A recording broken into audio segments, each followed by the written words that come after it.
Praise the lord. పునరుత్థానుడైన యేసుక్రీస్తు నామములో మీ అందరికీ శుభాభివందనాలండి. బాగున్నారా?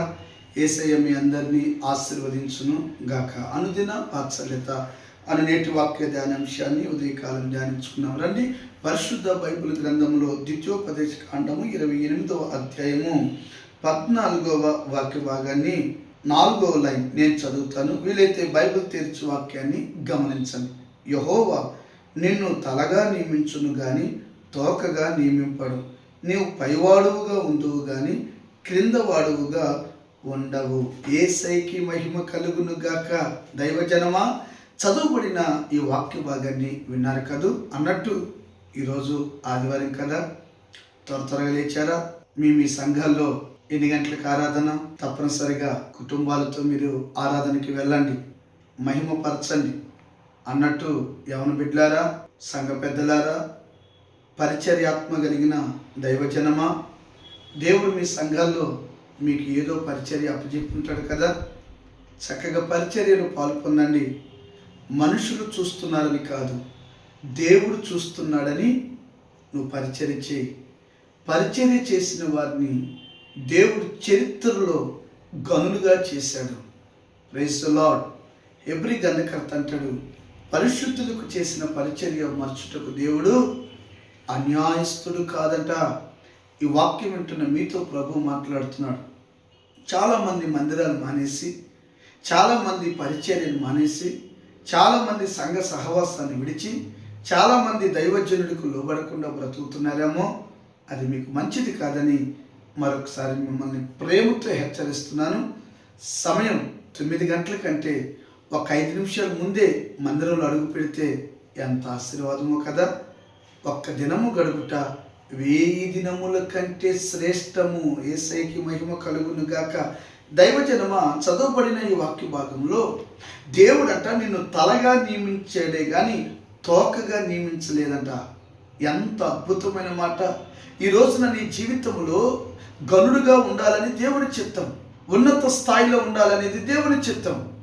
నువ్వు అడుగు పెట్టిన ప్రతి చోట విజయోత్సవంతో ఊరేగించాలనేది దేవుని చిత్తం.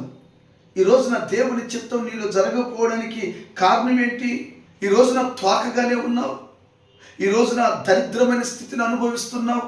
ఎవరిని సంఘంలో విలువ లేదు, సమాజంలో విలువ లేదు, ఉద్యోగంలో విలువ లేదు, వ్యాపారంలో విలువ లేదు. ఎవరిని అన్నింటిలో నష్టాన్ని కోల్పోయి, ఎవరిని నువ్వు ఘోరమైన భయంకరమైన అవస్థలో బ్రతుకుతున్నావు. ఇక మరణమే శరణము అన్నట్లుగా నువ్వు బ్రతుకుతున్నావా? మారు మనసు పొంది మరొకసారి ప్రభు సన్నిధిలో నువ్వు పశ్చాత్తాపడగలిగితే నా దేవుడు నిన్ను తలమానికిగా చేయబోతున్నాడు. Praise the Lord. ఎందుకో చెప్పనా? ఒక వ్యక్తి తలగా ఉండాలంటే, ఒక వ్యక్తి ఉన్నతంగా ఆశీర్వదించబడాలంటే, నెంబర్ 1, నీ దేవుడైన యెహోవా మాట శ్రద్ధగా వినిన ఎడలా. ఎంత చక్కటి మాట అండి. దేవుని మాట వినగలుగుతున్నావా యవనస్తుడా?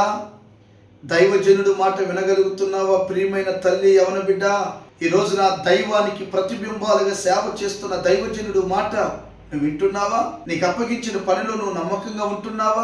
ఈ రోజున అన్యుడు ధన్యుడు అవుతున్నాడు, ధన్యుడు భ్రష్టుడు అవుతున్నాడు. విగ్రహారాధ కుటుంబంలో పుట్టిన అబ్రహాము ఒక అన్యుడు దేవుని మాట విని ఎక్కడికి వెళ్ళాలో తెలియక బయలుదేరి వెళ్ళి ఏమండి ఈ రోజున ప్రపంచ క్రైస్తవ దేశానికి మన పితరులు అందరికంటే విశ్వాసములో పితామహుడుగా మార్చబడడానికి కారణం, ఆ తల అంతగా పైకి హెచ్చించబడడానికి కారణం, కోట్ల సంవత్సరాలైనా కూడా ప్రతి ఆదివారం ఏదో ఒక మందిరంలో ఏమండి అబ్రహాము పేరు చెప్పకుండా ప్రసంగాన్ని ముగించకపోవడానికి కారణం అతడు దేవుని మాట విన్నాడు. ఈ రోజున తోక ఎవరో తెలుసా? సర్పము తోక ఉంది కదా, తోకతో ఆడిస్తుంది. దాని తల చితకునకేసాడు దేవుడు. ఆడ దేవునికి సింహాసనాన్ని కోరి కింద పడింది. ఈ రోజున సౌలు దేవుని మాట వినక తన కత్తి మీద పడి తనే చచ్చిపోయాడు, రాజ్యాన్ని కోల్పోయాడు, తోకగా మార్చబడ్డాడు, హీనమైన స్థితిలోకి వెళ్ళిపోయాడు. దేవుని మాట విని చూడు యవనస్తుడా, దైవజనుడి మాటకు లోబడి బ్రతుకు. కుటుంబ సభ్యులారా, నా దేవుడు ఉన్నత శిఖరాలలో మీ తల పైకెత్తువాడు ఆయనే. చిన్న మాట చెప్పి నేను ముగిస్తా. నువ్వు నిజంగా దేవుని కొరకు బ్రతుకుతుంటే, ఒకవేళ నీ కుటుంబ సభ్యులే నిన్ను అణిచేస్తున్నారా, దావీదుని అణిచేశాడు, దావీదే వాళ్ళకి మూల పురుషుడిగా మార్చేశాడు నా ప్రభు. యేసోపు దేవుని దర్శనం కొరకు బ్రతికాడు. కుటుంబ సభ్యులు అణిచివేసి చంపాలనుకున్నారు, వాళ్ళకి తలగా చేసి ఐగుప్తు దేశానికి ఏలికగా చేసిన దేవుడు. మీరు కూడా దేవుని మాట వింటే నా దేవుడు అలాంటి ఘనమైన కార్యాలు చేయనుగాక. తలల వంచండి ప్రార్థన. ప్రేమ కలిగిన మహాపరిశుద్ధుడు అయిన తండ్రి, నీ దేవుడైన యెహోవా మాట వింటే తలగానే ఉంటావు కానీ తోకగా ఉండవన్నావు. ఈ రోజున ఘోరమైన పరిస్థితిలో ఉన్న బిడ్డలను మారు మనసు కలిగించి పశ్చాత్తాపం కలిగి నీ పాదాలు పట్టుకొని మరలా కృప పొందుకొని వారి గనులుగా చేసి రాకడికి సిద్ధపరచు. యేసు నామమున అడిగి పొంది ఉన్నాం తండ్రి. Amen. Amen. Thank you. God bless you. దేవుడు మీ అందరిని ఆశీర్వదించును గాక. ఈ వాత్సల్యత అనేకులకు షేర్ చేయండి. నా దేవుడు మిమ్మల్ని బలపరచును గాక.